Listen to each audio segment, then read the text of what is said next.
벌써 시간이 1시간이 넘어갔습니다. 저희 이제부터는 한 마지막 질문을 받아야 될 것 같은데요. 지역상 이번에 기회를 못 받은 지역의 스페인어권의 기회를 드리겠습니다. 네. 감사합니다. 안녕하십니까, 이도정형님. 아헨시아 AFP 발데스 루이동 기자입니다. I'm going to make my question in English. Thank you for the conference today.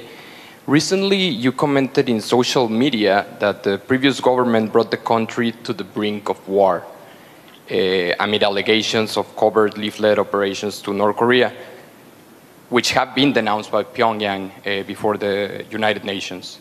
My question is, would your administration consider issuing a state-level apology to Pyongyang for these actions as a way to help to reduce tensions? Thank you very much. 예, 안녕하십니까. 스페인 EFE 방송입니다.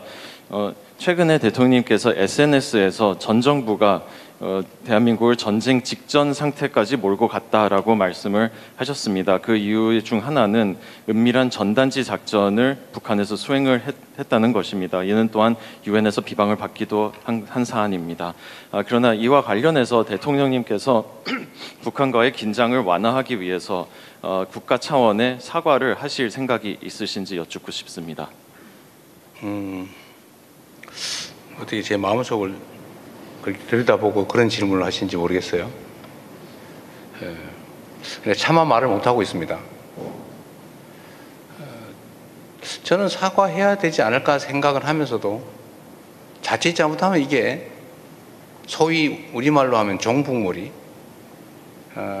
정치적 이념 대결의 소재가 되지 않을까 그런 걱정이 돼서 차마 말을 못하고 있습니다. 근데 물어보니까 다행스럽다 싶기도 하면서 속을 들켰나 싶은 생각도 들어요.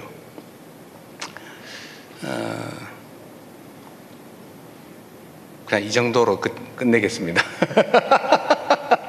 그리고 내가 사심 질문을 하나 받게. 우리 제가 아는 외신 기자 몇 분 안 계신데 우리 최상훈 기자 한번 아까 손 드신 것 같아서 네, 제가 사심을 한번 발휘하도록 하겠습니다.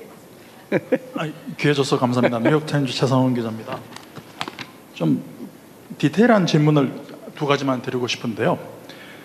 좀 전에 말씀하실 때 그 핵농축 관련해서 한미 간에 동업하기로 이야기가 있었다고 말씀하셨는데 그 한국 정부는 그 핵 연료 주기 말할 때 농축이라든지 재처리, 그 시설이 문제가 대두가 될 것 같는데요. 한국 정부는 농축과 재처리 시설이 한국 내에 설치가 되어서 운영이 되어야 된다고 생각하시는지 궁금하고요. 핵잠 관련 말씀도 하셨는데 원자력 잠수함 그거는 어디에서 만들어야 된다고 대통령께서 생각하십니까? 감사합니다. 네. 농축 재처리 문제는 우리가 자율적으로 할 수 있다면 뭐 장소는 크게 문제는 아닐 것 같은 생각이 일감으로 들긴 합니다. 그런데 그걸 해외에 둘 거냐 국내에 둘 거냐 그건 2차적인 문제 같아요. 우리의 자율적 권한으로 할 수 있냐 없냐. 지금은 손도 못 대게 돼 있으니까 그래서 원료는 사오고 사용 연료는 막 계속 쌓아두고 있죠. 지금 쌓아두는데 지금 넘어가려고 그래요. 너무 많아가지고. 그래서 이거 재처리를 하긴 해야 되는데 어디서 할 거냐 문제는 부차적인 문제인 것 같은데 가급적이면 뭐 국내에서 하는 게 바람직할 테고 뭐 국외에서 그걸 받아주겠습니까? 그건 뭐 크게 중요한 것 같지는 않다. 두 번째 핵잠수함 건조 장소 문제는 트럼프 대통령께서는 뭐 미국 제조 부흥 측면에서 미국에서 필라델피아 조선소에서 하는 게 어떠냐 이렇게 일단 말씀을 하셨습니다. 근데 이건 이제 계속 협의를 해봐야 되는데 우리가 가진 관점으로는 거기서 생산하는 게 현실적으로 매우 어렵습니다. 그렇게 쉽게 할 수 있으면 지금 미국이 잠수함 건조 역량이 사실 매우 제한적이잖아요. 지금 아마 속도가 느려서 문제일 거예요. 국외에서 생산할 수도 없고 국내에 생산해야 되는데 건조 역량에 아마 한계가 있는 것 같아요. 그래서 하고 싶은 것만 이해하지만 현실적으로 어떨까? 과연 가능할까? 이 측면을 좀 따져봐야 될 것 같고, 뭐 우리 입장에서야 세계 최고의 그 조선 효율성을 가지고 있는 국내에서 하는 게 가장 생산비도 싸고 생산 기간도 짧고 또 경제적 측면에서도 또는 군사 안보적 측면에서도 바람직하겠죠. 우리가 요구한 거는 만들어 달라, 기술을 달라 아닙니다. 그냥 우리가 만들 테니까, 우리 기술로 만들 테니까 금지되어 있는 연료 공급만 하게 해달라. 연료만 공급해라. 미국에서 공급만, 즉 승인만, 허용만 해라. 우리가 만들겠다. 우리 기술로. 이런 취지였죠. 만들어 달라. 기술 이전해 달라가 전혀 아니었습니다. 이것도 많은 논쟁을 거쳐야 될 것 같긴 합니다. 네. 이제 그만해야 될 것 같은데? 네. 이제 좀 한 분만 더 할까요? 마지막으로 한 명만 갈까요? 네. 그러면 사심으로 하세요. 사심으로. 사심은 아니고요. 서울 외신기자클럽을 대표해서 그러면 부회장으로 있는 중국 일민일보의 강영빈 기자님께서 질문 한번 그러네. 해주십시오. 네. 중국 안 했군요. 네. 안녕하십니까. 네, 중국 인민망의 가영빈 기자입니다. 저는 질문은 좀 아니고 저희 외신기자 클럽 저희 이제 회원분들을 대표해서 이제 몇 가지 말씀만 좀 드리도록 하겠습니다. 우선 오늘 이렇게 그 외신기자 회견을 마련해주신 우리 이재명 대통령과 그 해외홍보 비서관실에 이러한 자리를 마련해주신 데 대해서 저희 외신기자 클럽 회원들을 대표해서 감사의 말씀을 먼저 드리겠습니다. 이런 기회가 참 흔치 않기 때문에 저희들이 이제 오늘 여러 가지 질문을 할 수 있었다라고 생각을 하고 있고요. 아울러 저희 그 외신 기자들이 한국에서 취재를 하는 여러 가지 환경에 있어서 여러 가지 애로사항들이 있고 또 에이펙 때에도 조금 이제 여러 가지 어려운 점들이 있었는데 물론 이제 해외홍보 비서관실에서 적극적으로 도와주시고 우리 홍보수석께서도 많이 도움을 주셔서 해결을 했습니다만 그래도 조금 이제 미진한 부분에 대해서는 조금 더 적극적으로 저희를 지원을 해주시면은 우리 대한민국에서 발생한 우리 이제 계엄을 비롯해서 이제 에이펙까지 저희 외신들의 역할이 조금 더 커질 수 있지 않을까 그렇게 생각을 합니다. 그런 부분에 대해서 대통령께서 좀 관심을 가져주시고 저희들이 취재를 할 수 있도록 많은 도움을 주시기를 클럽 회원들을 대표해서 말씀을 드리도록 하겠습니다. 고맙습니다. 네, 말씀 감사합니다. 이제 마무리로 대통령님의 마무리 말씀을 듣고 종료하겠습니다. 근데 중국 언론은 정말 질문이 없었던 것 같아요. 저분 한 분밖에 안 계세요? 여기 두 분이 하셨습니다. 아, 했어요? 네. 죄송합니다.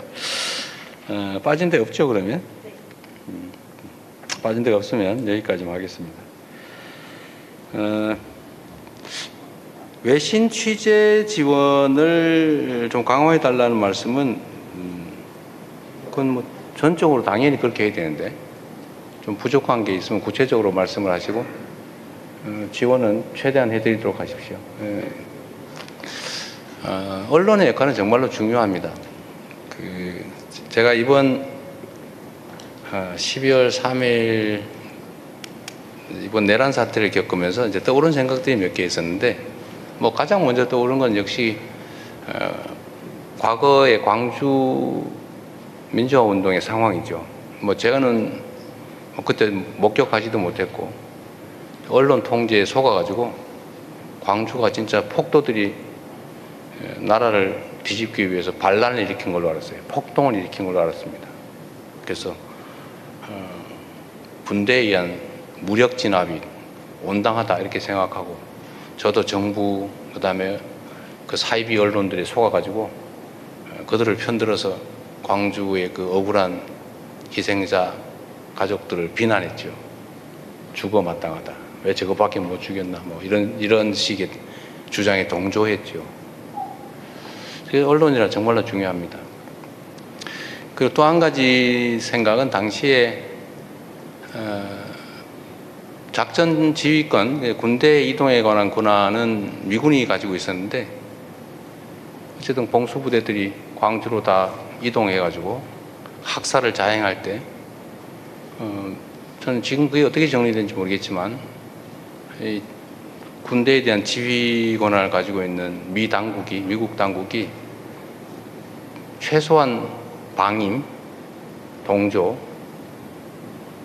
했다는 그 역사적 사실 때문에 한미관계가 심각한 위기를 겪기도 했습니다. 반미 감정이 이제 재고되고 고조되고 요 근처에 있는 뭐 미문화원, 상공회의소, 대사관 막 이런 데가 공격 대상이 되기도 했죠. 그래서 이번에도 사실 그런 점들이 매우 걱정이 됐습니다. 당시 또 한 가지는 참 광주 때는 모든 언론을 통제했죠. 근데 그 중에 외신 기자들, 사진 기자 활동이 아주 비밀리에 이루어져서 그게 이제 광주의 실상이 알려지는데 크게 도움이 됐어요. 그래서 이번에 이제 그런 생각이 떠올랐습니다. 그런데 이번에도 그런 점 때문에 어쨌든 제가 유튜브 방송을 통해서 많이 알려야 된다.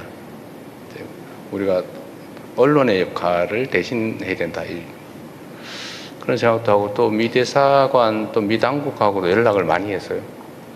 과거의 그 경험 때문에 한미동맹, 한미관계 매우 중요한데 여기서 혹시 삐끗해가지고 군사 반란 세력들, 쿠데타 세력을 혹시라도 옹호를 하거나 아니면 방임하거나 이런 모양이 되면 치명적 상황이 발생할 수 있다 해서 우리 위성락 그때 당시에 우리 외교 참모 활동하시던 분들 통해서 많이 연락을 했는데 어쨌든 많은 것들이 잘 해결됐습니다.